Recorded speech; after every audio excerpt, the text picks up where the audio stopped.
Assalamualaikum warahmatullahi wabarakatuh. Nama saya Nur Sarah bersama ahli kumpulan saya, Sahila, Sur Syazwani, Anisha Fika dan Najiha. Kumpulan kami akan membentangkan tentang penyakit dermatofitosis. Apa itu dermatofitosis? Dermatofitosis merupakan satu penyakit berjangkit yang disebabkan oleh kulat, dikenali sebagai dermatophytes atau secara umumnya dikenali sebagai kurap.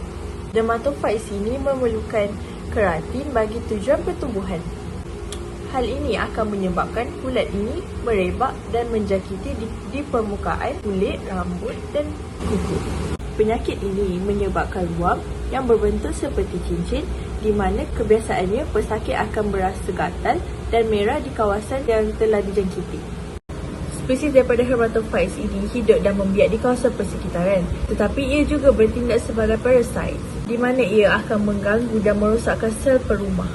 Saya teruskan lagi dengan cause and morphology. Penyakit ini disebabkan oleh kulat. Biasanya daripada jenis Trichopiton, Microsporum dan Epidermophyton. Sebab ini terdapat dua pembiakan iaitu Macroconidia dan Microconidia. Yang Macroconidia ialah struktur pembiakan seksual yang besar, manakala Microconidia ialah struktur pembiakan seksual yang kecil. Kulat yang pertama, Trichopiton. Untuk yang Macroconidia, ia berdinding tebal atau nipis dan bersaiz antara 4 hingga 8 darab ataupun kali 8 hingga 50 mikrometer. Ia sedikit atau tiada dalam banyak spesies. Seterusnya, Microconidia, iaitu ia bentuk tidak sekata dan bersaiz antara 2 hingga 3 mikrometer kali 2 hingga 4 mikrometer. Seterusnya, kulat Microsporum. Yang dari segi Macroconidia, ia berbentuk berubah-ubah. Bersaiz 7 hingga 20 mikrometer kali 30 hingga 160 mikrometer. Ia berbentuk obovate, macam dedaun bentuknya. Dan ia merupakan multiseptate, iaitu spesies kulat yang mempunyai berbilang septa atau dinding silang yang memisahkan petak-petak kulat. Seterusnya, Microconidia. Ia bersel tunggal, berdinding licin dan bersaiz 2.5 hingga 3.5 mikrometer kali dengan 4 hingga 7 mikrometer. Seterusnya, kulat yang ketiga, Epidermophyton. Ia sebilangan besar, licin, berdinding nipis dan berbentuk kelabu.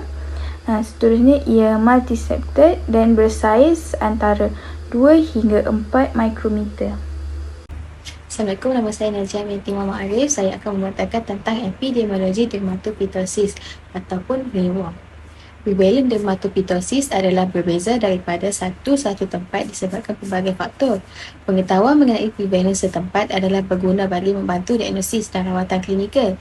Epidemiologi dermatopitosis boleh berbeza mengikut wilayah dan populasi.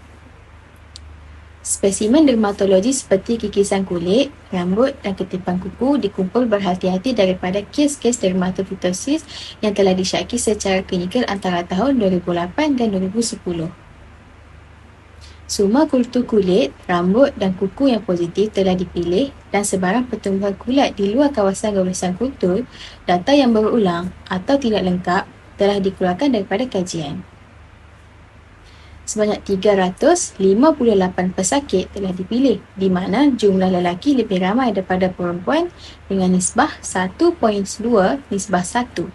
Seterusnya, umur pertengahan adalah 53 tahun dengan julat antara suku 38 ke 64 tahun. Lebih daripada separuh, 53.6% berumur antara 20 ke 60 tahun. Kadar pemencilan kultur adalah 89.0% untuk kuku, 56.2% untuk rambut dan 55.6% untuk kulit. 522 kulat telah dipencil daripada 358 spesimen klinikal.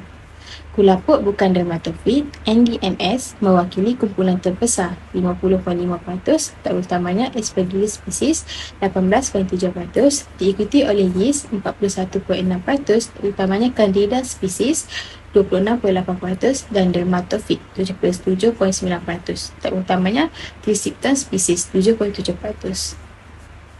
Assalamualaikum warahmatullahi wabarakatuh. Nama saya Sahila binti Mat Nasir. Seterusnya saya akan menerangkan tentang sign and symptom ringworm. Ringworm berbeza bergantung pada kawasan yang dijangkiti. Jika jangkitan di kulit anda akan mengalami topok kemerahan seperti lingkaran atau berbintik merah. Jika tidak dirawat, plak ini boleh membesar dan akan menjangkiti bahagian tubuh yang lain termasuk bahagian pelipat. Seterusnya, anda akan merasa gatal-gatal. Biasanya gatal-gatal akibat ringworm lebih teruk daripada gatal biasa. Sebahagian orang hal ini juga menyebabkan rasa sensasi dan terbakar pada kulit yang dijangkiti. Jika ringworm tidak dirawat dengan cepat, kemungkinan infeksi lagi teruk mengakibatkan lingkaran kemerahan membesar atau mengembang serta bersisik dan mengandungi bintik-bintik kemerahan dalam lingkaran kulit yang dijangkiti tersebut. Dan akhir sekali, kawasan kulit yang dijangkiti akan timbulnya ketulan yang melecet ataupun pustula. Seterusnya ialah simptom bagi ringworm. Sekiranya anda mengalami dermatopitosis dalam kuku anda, ia mungkin menjadi lebih tebal atau berubah warna atau mungkin mula pecah. Sekiranya kawasan kulit kepala dijangkiti, kemungkinan rambut di sekelilingnya menjadi gugur dan tumpuk-tumpuk botak mungkin bertambah. Selain itu, ringworm juga boleh mengakibatkan eczema, iaitu melibatkan keradangan atau kegatalan kulit. Cirrhosis iaitu penyakit kulit yang di mana kulit menebal lebih cepat daripada yang normal. Penyakit ini biasa dihadapi di bahagian kulit kepala, lutut dan siku, tetapi boleh juga melibatkan bahagian badan yang lain termasuk kuku. Dan simptom akhir baik sekali boleh mengakibatkan kaki dimakan oleh air. Kaki yang dimakan oleh air disebabkan oleh beberapa kulat yang berbeza termasuk spesies Trichophyton, Epidermidon dan Microsporum mengakibatkan kulit gatal-gatal, kepecahan, bersisik dan menjadi kemerahan. Ringworm di bahagian kaki boleh menjangkiti mana-mana bahagian kaki, tetapi paling kerap tumbuh di antara jari kaki, bawah kaki. Kulat yang sama juga boleh menjejaskan kuku atau tangan. Assalamualaikum warahmatullahi wabarakatuh. Saya Su Syazwani binti Jaafar dan hari ini saya akan menerangkan jenis-jenis dermatopitosis. Terdapat beberapa jenis dermatopitosis, antaranya ialah Tinea corporis, iaitu ringworm pada badan. Kebiasaannya yang muncul kemerah-merahan dalam bentuk membulat. Ianya boleh menjangkiti banyak tempat termasuk kulit kepala dan kaki. Seterusnya, Tinea capitis, iaitu ringworm pada kulit kepala dan rambut. Boleh menyebabkan keguguran rambut dan juga gatal. Yang ketiga, Tinea pedis, iaitu infeksi fungal yang bermula pada kaki. Ianya berlaku kepada kaki yang berpeluh dan memakai kasut yang ketat, menyebabkan kaki berasa gatal dan juga bersisik. Yang keempat, Tinea cruris, iaitu dermatopitosis yang beri kesan pada kawasan celahan paha termasuklah kawasan punggung. Ia akan menjadi gatal, bersisik dan juga kemerahan. Dapat 5 cara untuk mendiagnos dermatopitosis. Antaranya adalah physical examination. Physical examination where healthcare provider or dermatologist akan memeriksa kawasan yang dijangkiti, contohnya pada kulit, rambut atau kuku. Pemeriksaan fizikal dilakukan untuk menilai tanda atau gejala, contohnya ruam kemerahan, gatal-gatal dan juga bersisik. Yang kedua, Wood lamp examination. Lampu ultraviolet digunakan untuk membantu menyerlahkan kawasan yang dijangkiti fungal. Yang ketiga, untuk mendiagnos dermatopitosis, kita akan melakukan skin scraping. Healthcare provider atau dermatologist akan mengikis sedikit kawasan yang dijangkiti untuk mendapatkan sel kulit dan kemudiannya akan diperiksa di bawah mikroskop untuk melihat kehadiran fungal. Yang keempat, culture.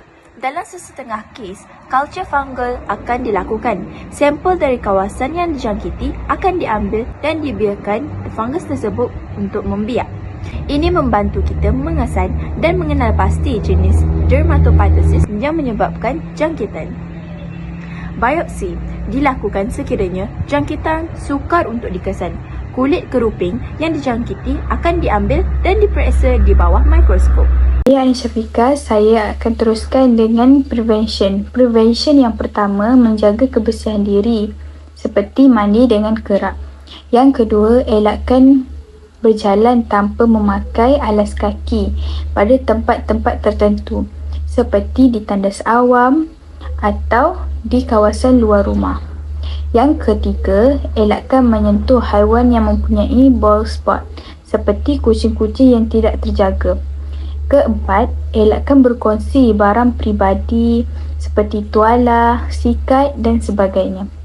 Yang kelima, menjaga kulit dengan memastikan kulit sentiasa kering dan lembap agar tidak mudah terkena jangkitan. Yang keenam, elakkan tidur bersama orang yang telah dijangkiti. Dan akhir sekali, basuh tangan dengan kerap. Berbalik kepada manajemen dan treatment. Yang pertama ialah gunakan ubat dalam bentuk krim antikulat yang dipreskripsikan oleh doktor, contohnya clomarizole, miconazole, tolfenet ataupun terbifine. Jika ingin mengaplikasikan ubat dalam bentuk krim, teknik sapuan krim yang betul harus digunakan iaitu ubat perlu disapu di atas plak dan melebihi sempadan kurap. Rawatan perlu dilakukan 2 kali sehari selama 2 hingga 4 minggu bergantung pada jenis ubat yang digunakan.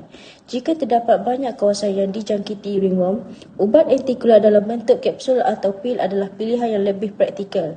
Di antara ubat antikulat yang kerap digunakan ialah fluconazole, itraconazole dan terbinafine.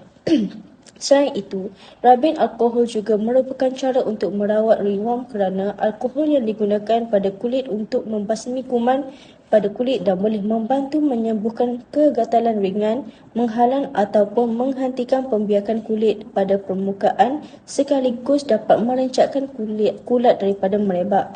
Akhir sekali, elakkan daripada menggaduh di bahagian yang dijangkiti bagi mengelakkan risiko penularan ke bahagian tubuh yang lain. Biasaannya, penyakit dermatophytosis ini akan sembuh dalam masa 4 minggu selepas mendapatkan rawatan. Kadar penyembuhan penyakit ini antara 70 hingga 100%. Kesimpulannya, kurap adalah jangkitan kulat biasa yang boleh menjejaskan kulit, rambut atau kuku menyebabkan ketidakselesaan dan ketimpangan. Diagnosis segera dan rawatan yang sesuai adalah penting untuk pemulihan yang cepat dan untuk mencegah penyebarannya kepada orang lain. Amalan kebersihan yang baik dan mengelakkan sentuhan dengan individu atau haiwan yang dijangkiti boleh membantu mengurangi risiko dijangkiti.